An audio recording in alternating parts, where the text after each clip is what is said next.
to the Barbershop. I'm your host, Matt Horner, with my co-host, Keith. How you doing? I'm doing great, Matt. How are you today? Doing good. It's the start of baseball.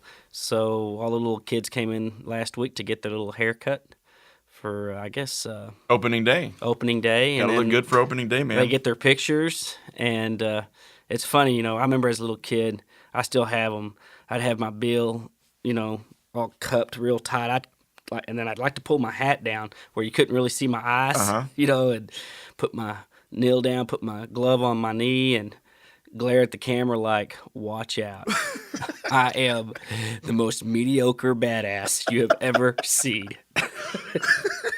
We were at opening day last night, and I was watching these kids play, and I was telling my wife Amanda, I said, when I was in Little League, I specifically remember hearing people from the stands say things like, pick the one you want, or good swing, or, good eye, and having no idea what any of that meant. Yeah. I don't know if anyone ever sat down with me and explained the real fundamentals of the game. They just threw me in Little League and expected me to know what to do. That's the way I was.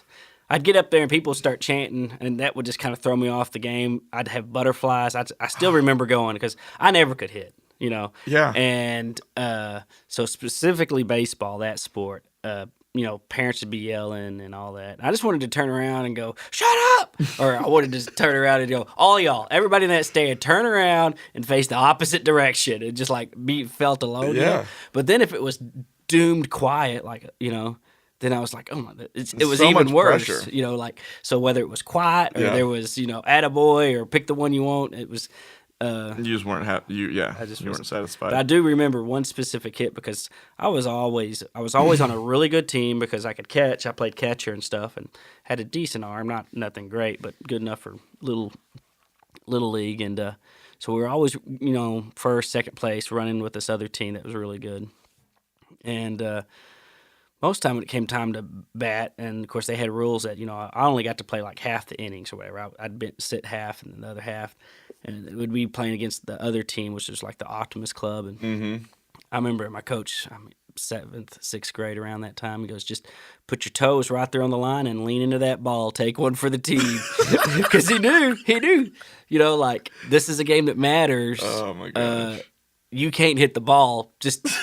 turn your head, take one in the shoulder. If you can't hit it, get hit with it. Yeah. And I remember that happened a few times. And so I was like, oh. And I got to where I could take the hit, but it didn't really bother me. But I remember one time I hit the ball, and I never hit a home run out of the park. It was never the case for me. But me neither. I hit one far that went out into the outfield, and I mean, the crowd erupted. It was like the little dude who finally shot the first basket. He played all season. He got his first point, on game 48.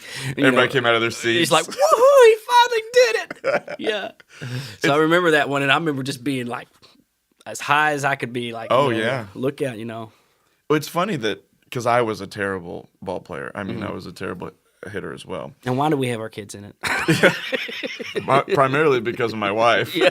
I would walk away a long time ago. The most embarrassing moment that I can distinctly remember is I was playing probably in right field because I wasn't good enough to play in any field.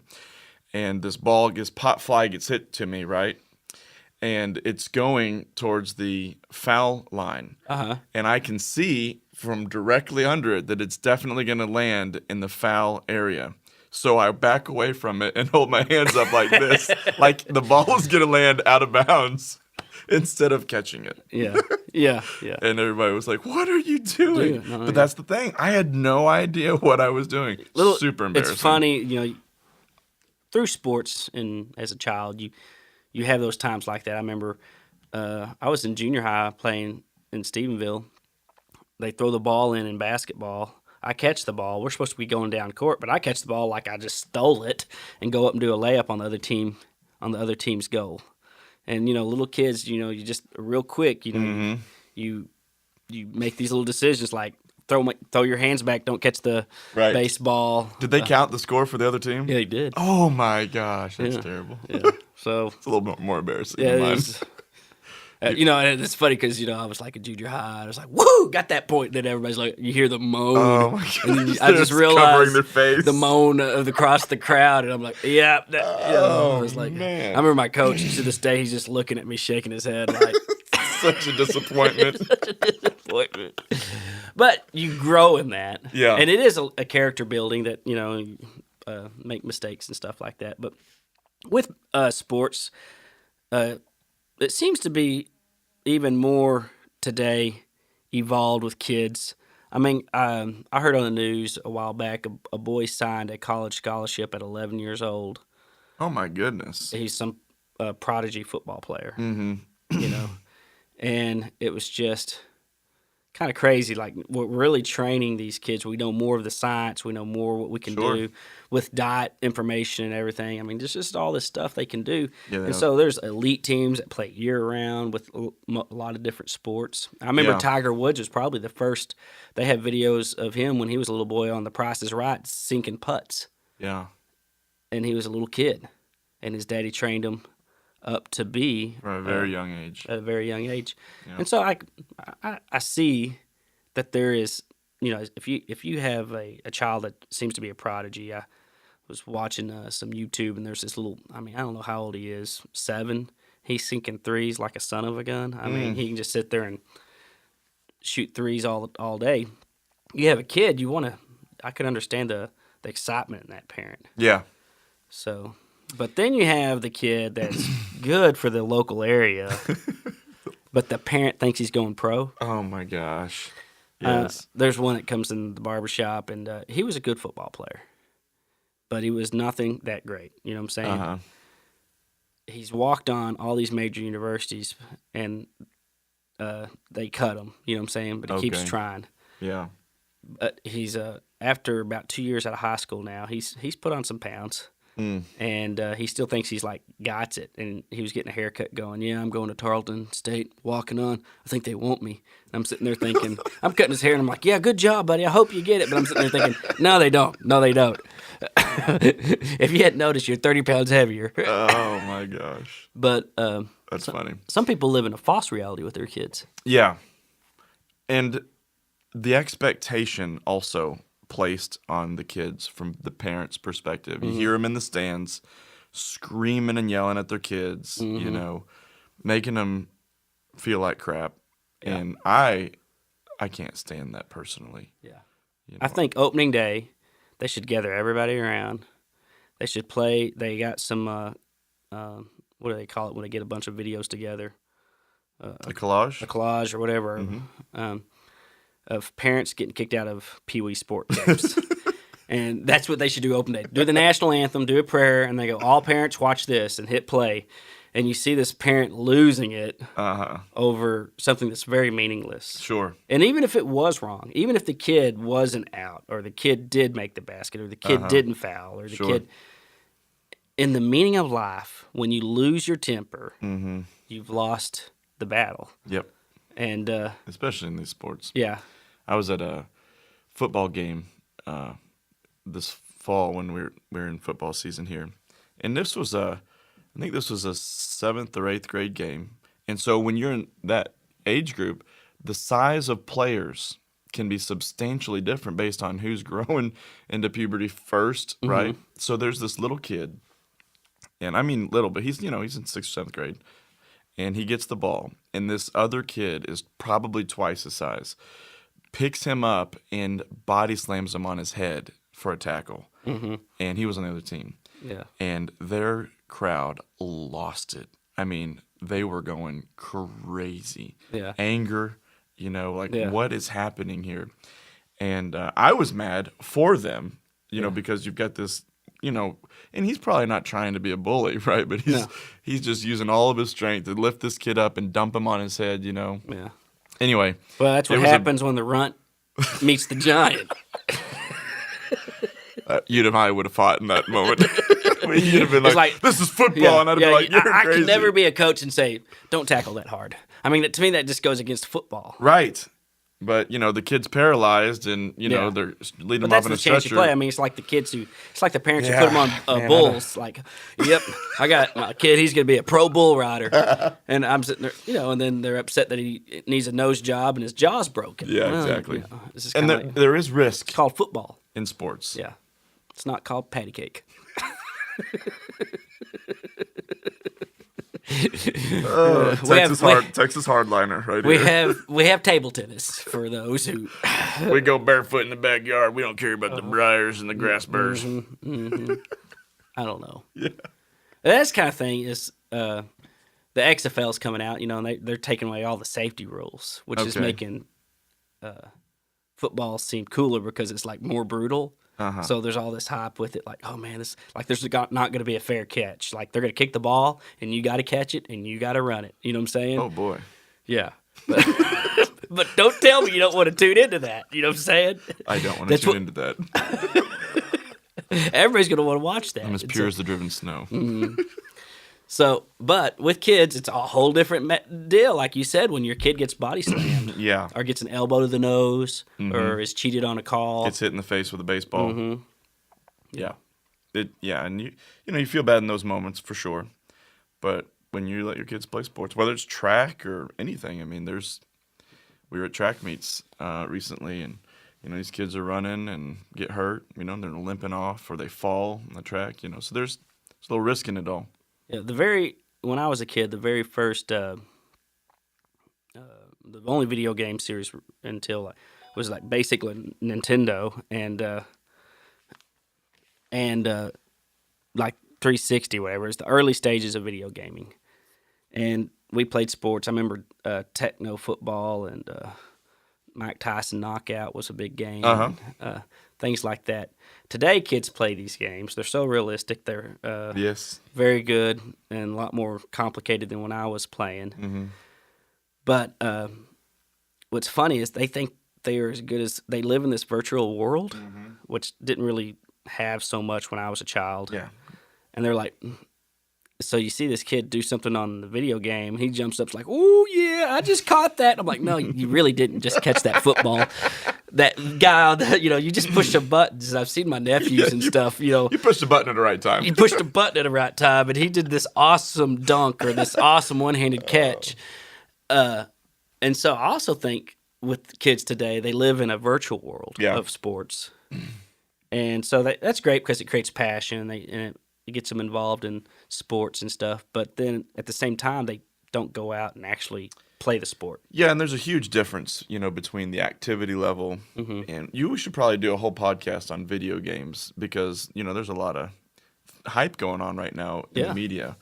But, when you get your kids out there on the field, or on the court, they can really experience, disappointment and team camaraderie.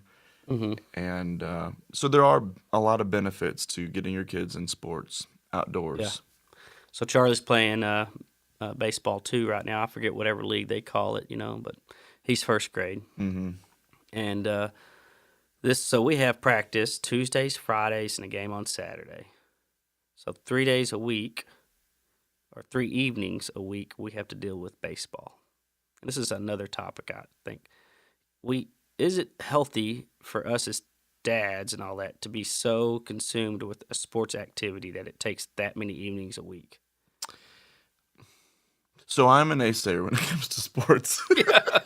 I don't think it's good. I mean, I don't mind one night a week. I think we should practice and play a game. Man, I'm telling you.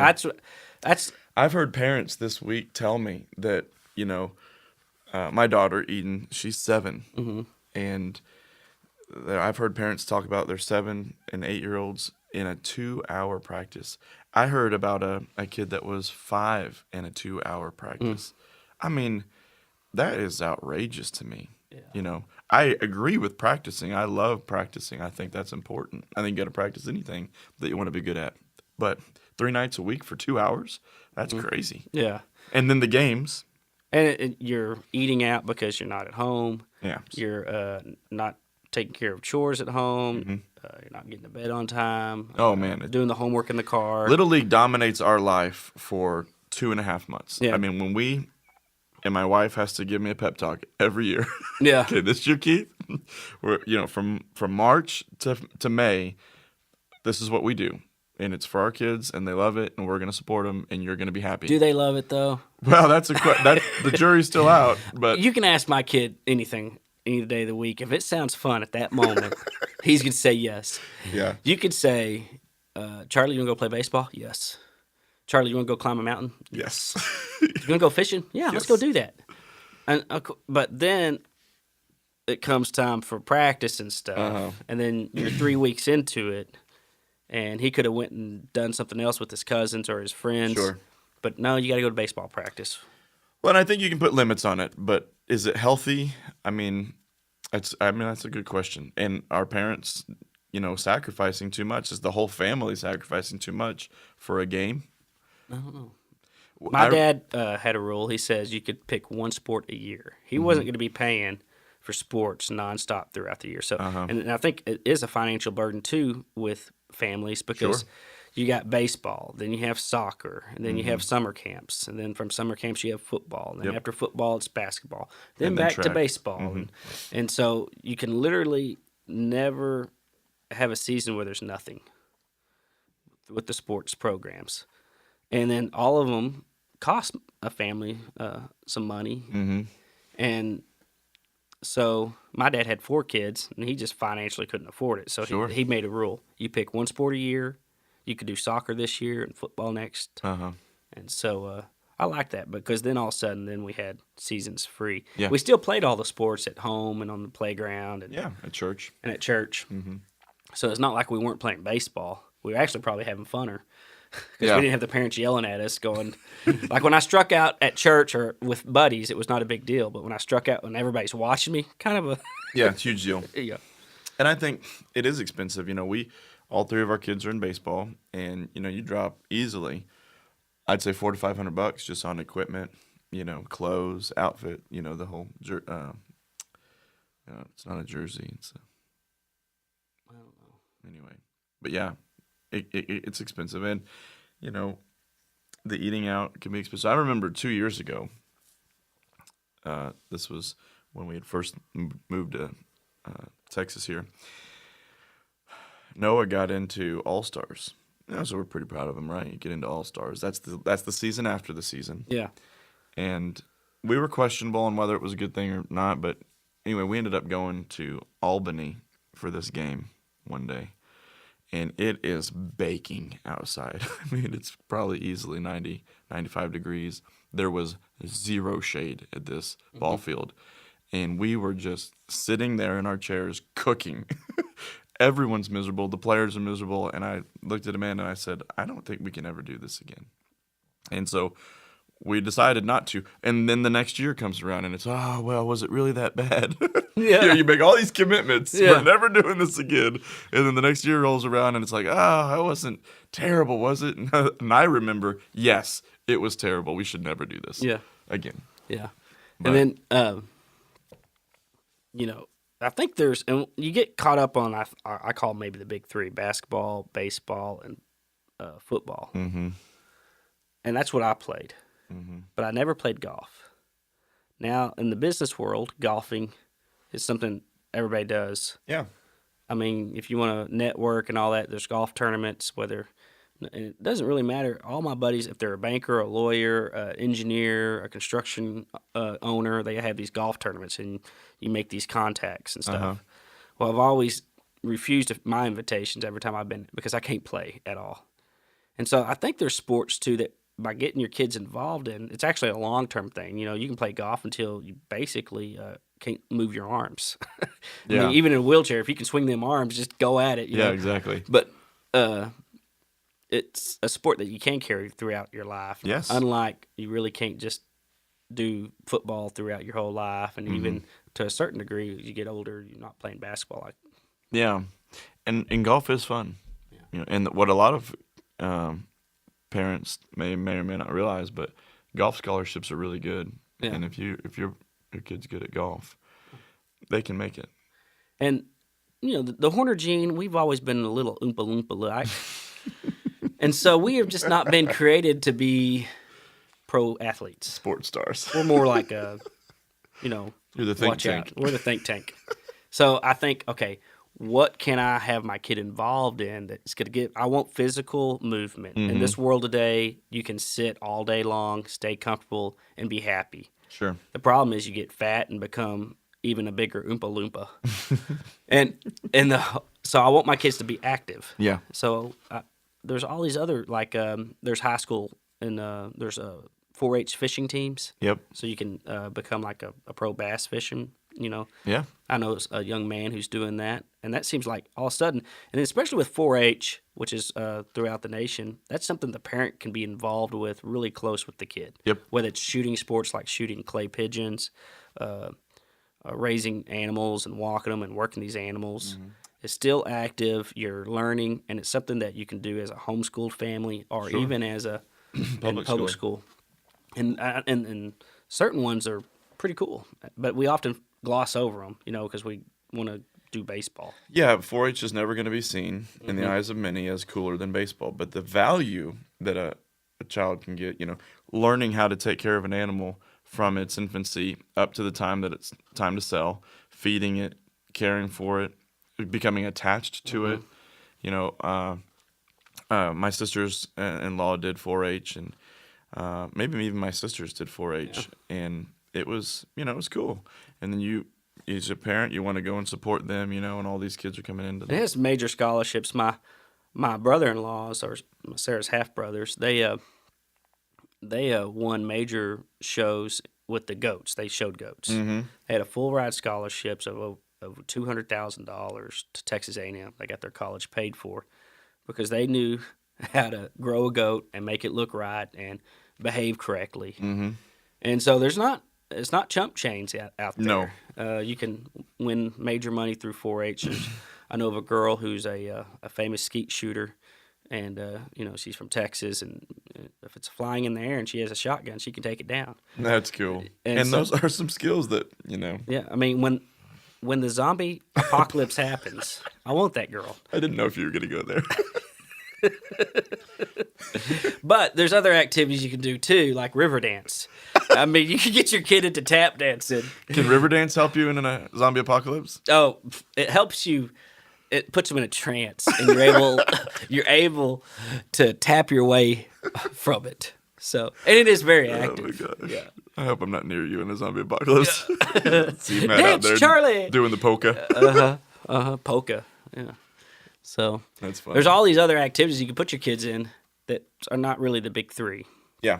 That can be very beneficial. And I wish I would have been involved in golf as a kid.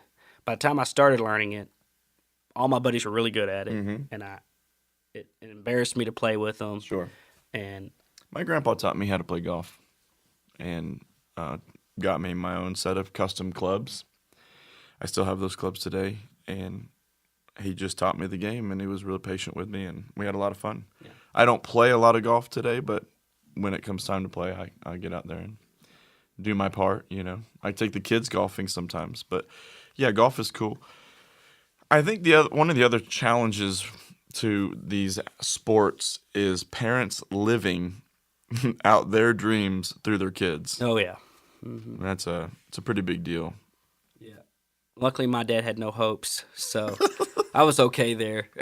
And I think I'm creating the next generational curse because I look at Charlie like, yeah, you want to play baseball? And I'm just I've already kind of accepted the fact that he's not going to be pro or college worthy. And it's bad that we think that way because then I think, well, he's not going to be any good, so why do we do it? Right. As a father, I think that. It's like, well, if you're not going to be good, I'm not doing this. It's a waste of our time. Basically, my mentality is like, well, Charlie, because you're not going to Division I college, I'm not going to be able to, we're not going to sign you up. So do we limit them? Yeah. Do we limit them or do we, but then you got the dad that's just like, I came from a small Texas town that won a lot of state champions. And it was just like the Friday Night Lights. These dads have the state championship rings now, and they are nuts about their kids in football. Yep. And some of these guys work at the local factory, and they just live and breathe Stephenville football to the point where it's just like that show. It's like it's encompassed their life. And I think at that point, your kid is like, they're going to be a Yellow Jacket whether they want to or not. Exactly. And I think from the kid's perspective, it can almost become my dad or mom, I guess, but maybe specifically with guys and the dad. This is the only way I'm ever going to get my dad's approval. Mm-hmm.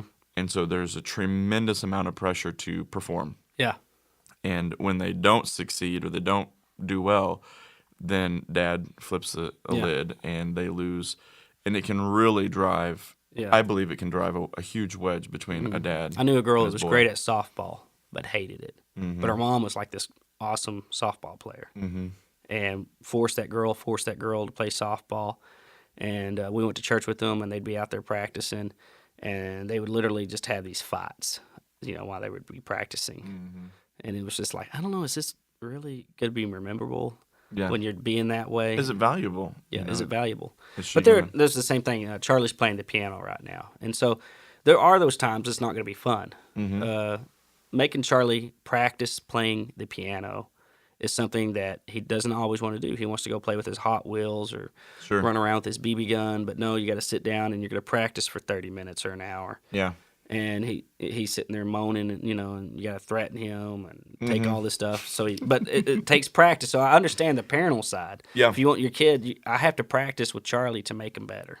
And we have to instill in them the stick-to-itiveness, the commitment, and the pain of practice. You learn the discipline. Yeah, the discipline is discipline's the right it's word. something you learn. It's not, and you acquire through practice. Exactly. And I like to think it's just something I can just pick up.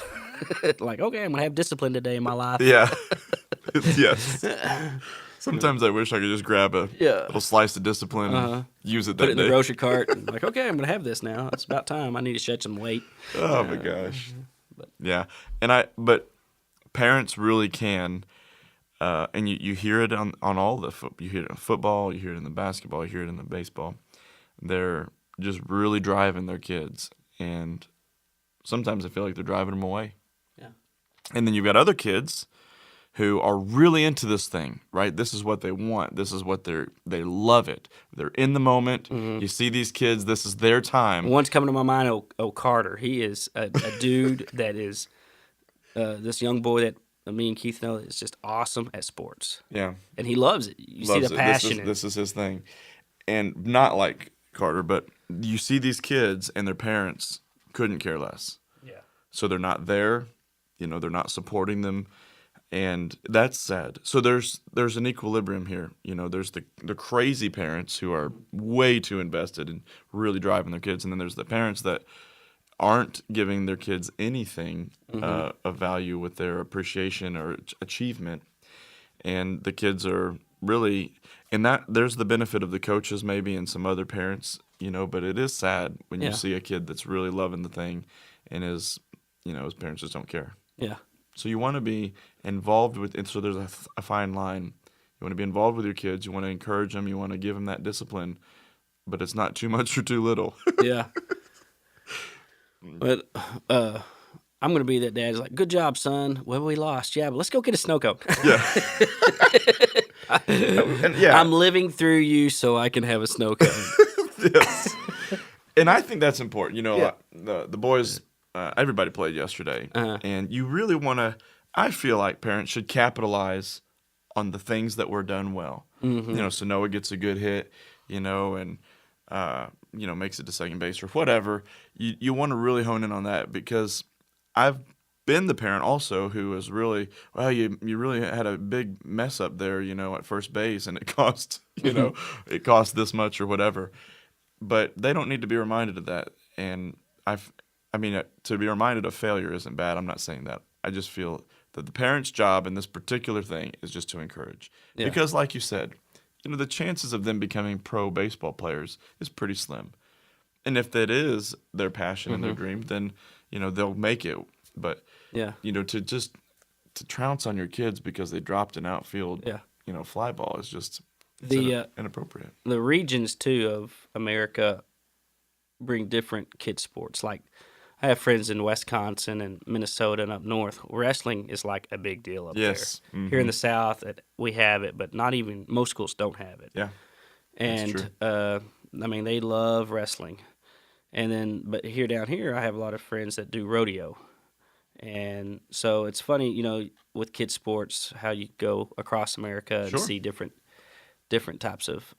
And it's very community based. Yeah. So if in my high school we didn't even have a football team. Our school was too small to have football, so we did homecoming at a basketball game. Yeah. So, and not every kid has the opportunity to play football or baseball or whatever. Yeah. That was because nobody passed right in your school. I couldn't have a football team. No, we had some stars, I'm sure. Yeah. His talent was undiscovered. I was probably one of them. Yeah. I could have been a wide receiver. Uh-huh. And then there's swimming. That's a good. I had a nephew who was really good at swimming. Yeah, in Missouri, where we were from, in Columbia, the high school there had a big swimming pool, and that is something that is really awesome too. Yeah, swimming. So there's all these different sports, all these ways, and we can think outside the box. You can try to maybe get your kids outside the big three, maybe into a shooting sports, or golf.